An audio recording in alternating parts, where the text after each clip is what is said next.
अपने पसंदीदा शो के फुल एपिसोड देखने के लिए अभी डाउनलोड करें दंगल प्ले ऐप।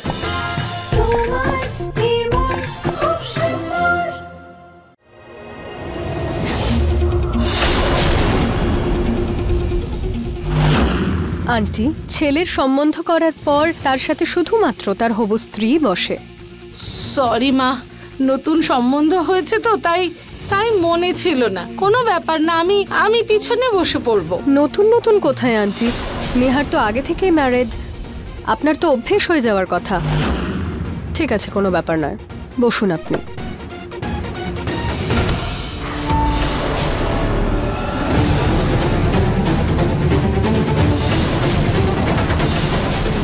এটা আবার কি? দেখে মনে হচ্ছে কারোর আইডি।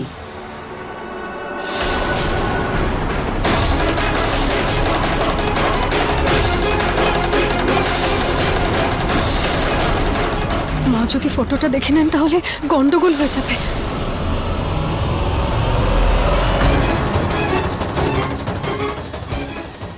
এটা আমার আইডি, ঋতিকা আহুজা।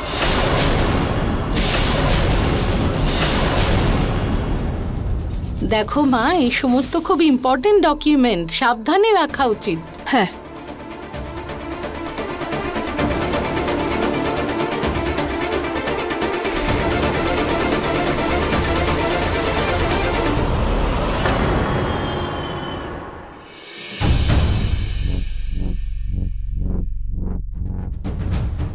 বাপরে, I am so sorry aunty, আপনার বোধহয় বসতে খুব অসুবিধে হচ্ছে না? কিন্তু আমি কি করতাম বলুন, জয়পুরে এত ফ্যান্টাস্টিক কালেকশনস ছিল, আমি নিজেকে কন্ট্রোলই করতে পারিনি। কোনো ব্যাপার না মা, আমি ঠিক মতন বসেছি, তুমি চিন্তা করো না। Thank you.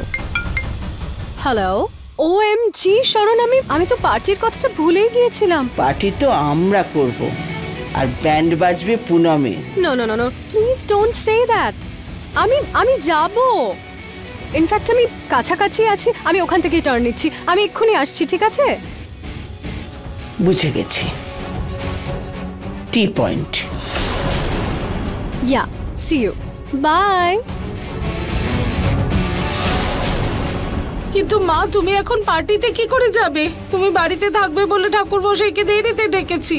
আন্টি, পুরোহিতকে আবার ডেকে নেওয়া যাবে, কিন্তু বার্থডে তো আরেকবার সেলিব্রেট করা যাবে না না? নিহার, তোমারও আমার সাথেই যাওয়া উচিত। আমি তোমাকে আমার ফ্রেন্ডের সাথে মিট করাতে চাই। ও লন্ডনেই থাকতো, কিন্তু বিয়ের পর এখানে সেটেল হয়েছে। কিন্তু মা। হ্যাঁ, আমি আন্টি, এখানে কাছে একটা ট্যাক্সি স্ট্যান্ড আছে। হ্যাঁ, আমি এক্ষুনি যাওয়ার সময় রাস্তায় দেখেছিলাম। আন্টিকে ওখানে নামিয়ে দেবো, ওখান থেকে হেঁটে চলে যাবেন। আরে, এইরকম রোদ্দুরে মাঝ রাস্তায় কি করে যাব আমি, তাও আবার ট্যাক্সি স্ট্যান্ড পর্যন্ত? আন্টি, রোদে ভিটামিন ডি থাকে, আর আপনার তো বয়স হচ্ছে, আপনার তো রোদে বেশি সময় থাকা উচিত। প্লিজ ডোন্ট মাইন্ড আন্টি, আপনি সারাদিন বাড়িতে বসে থাকেন, আপনি একটু হেঁটে নিলে আপনার স্বাস্থ্যের জন্য ভালোই হবে। নিহার, নিহার প্লিজ তুমি রাগ করো না, আমি আন্টির হেলথের জন্যই বলছি। উনি রোদে একটু হাঁটলে ওনার হেলথ তো আরো ভালো থাকবে, তাই না? আর এমনিতেও ট্যাক্সি স্ট্যান্ড তো সামনেই, 2 পা হাঁটলেই।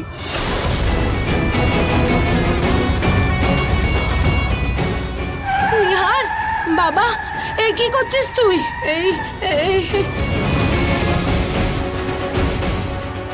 সরি মা, কিন্তু ঋতিকা তো ঠিকই বলছে, তোমার শরীরের জন্য ভালোই হবে, তোমার একটু হাঁটা উচিত।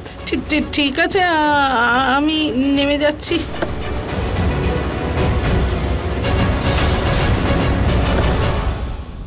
এক্সকিউজ মি আন্টি, প্লিজ 5-6টা প্যাকেটও সাথে নিয়ে যান না। ঠিক আছে মা, নিয়ে নিচ্ছি আমি। Thank you. আসছি, বাই।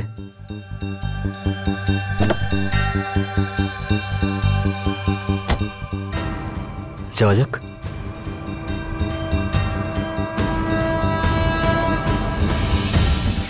আরে, আমার পার্সটা তো দিয়ে যা।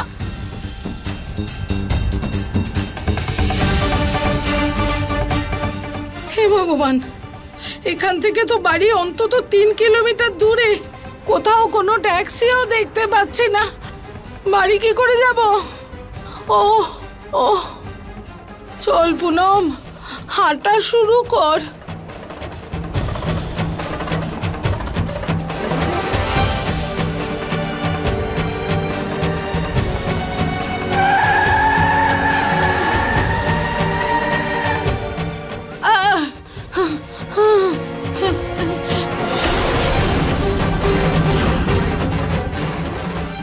মা,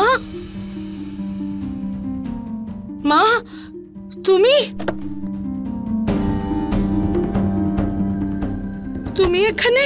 পুনম, তুমি এখানে দুপুরবেলা কি করছো? তুমি তো ওই তোমার সুন্দরী বউকে নিয়ে শপিং এ গিয়েছিলে। হ্যাঁ মা, শপিং এ তো গেছিলাম, কিন্তু ওর না একটা পার্টিতে যাওয়ার ছিল, বার্থডে। তো মাঝ রাস্তায় শাশুড়িকে ছেড়ে হবু বৌমা পার্টিতে চলে গেল। বাহ, চমৎকার। তবে রুচিতা হলে না তোমার সাথে এটা কখনো করতো না।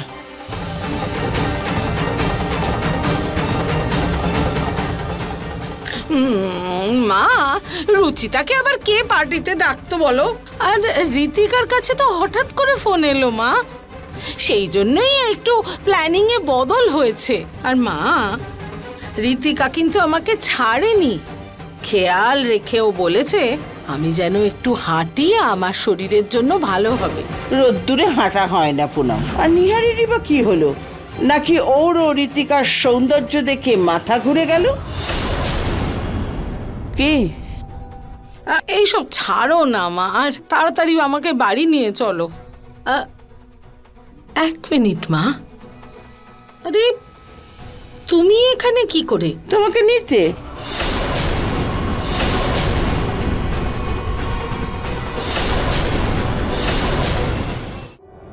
মানে আমি তোমাকে নিতে এসেছি নাকি? আমি সৎসঙ্গে যাচ্ছিলাম, তোমাকে দেখতে পেলাম। ঠিক আছে, কালকে চলে যাব, কোনো ব্যাপার নেই। চলো বসো, বসো গাড়িতে। মা, মা, আমি খুব ক্লান্ত হয়ে পড়েছি, প্লিজ এইসব তুমি একটু পিছনে রাখো।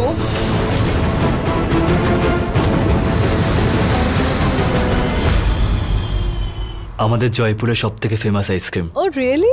তো তোমরা পার্টি থেকে এত তাড়াতাড়ি ফিরে এলে? অ্যাকচুয়ালি আন্টি, আমার ফ্রেন্ডের বাড়িতে না ইলেকট্রিসিটিতে কোনো প্রবলেম হয়ে গেছে, ওই জন্য পার্টিটা ক্যান্সেল করতে হলো। আমার তো মুডটাই খারাপ হয়ে গিয়েছিল, কিন্তু তারপর নিহার জিজ্ঞেস করলো যে আমরা আইসক্রিম খেতে যাবো কিনা। আমার মুডটা এখন ভালো হয়ে গেছে।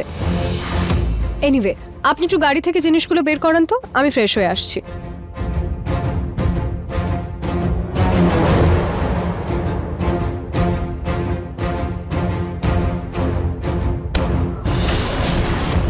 কি অসভ্যতা এসব! নিজের মাকে মাঝ রাস্তায় রোদ্দুরের মধ্যে একলা ছেড়ে এখানে দাঁড়িয়ে আইসক্রিম খাচ্ছিস? মা, তুমি এই কথাতে এত ওভার রিয়েক্ট কেন করছো? কেন করবো না ওভার রিয়াক্ট? আরে ও ঋতিকা বিদেশি, ওরে পরের মেয়ে, কিন্তু তুই তো আমার নিজের সন্তান। তুই সমস্ত সংস্কার ওই দুদিনের মেয়েটার জন্য ভুলে গেছিস? মা প্লিজ, তোমার এই জেদের জন্য আমি ওই মেয়েটাকে বিয়ে করতে রাজি হয়েছি। এবার আমি আমার হবু বউয়ের সাথে একটু তো টাইম স্পেন্ড করবো, তাই না? রুচিতা তো তোমার পছন্দের ছিল না, ওর সাথে তো আমি টাইম স্পেন্ড করতে পারতাম না। এখন তো ঋতিকা তো তোমার পছন্দের, তাই না? ওর সাথে টাইম স্পেন্ড করলে তোমার কি প্রবলেম হয়? কথা বলছে। আর নিহারিরই বা কি হলো? নাকি ওর ও ঋতিকার সৌন্দর্য দেখে মাথা ঘুরে গেল?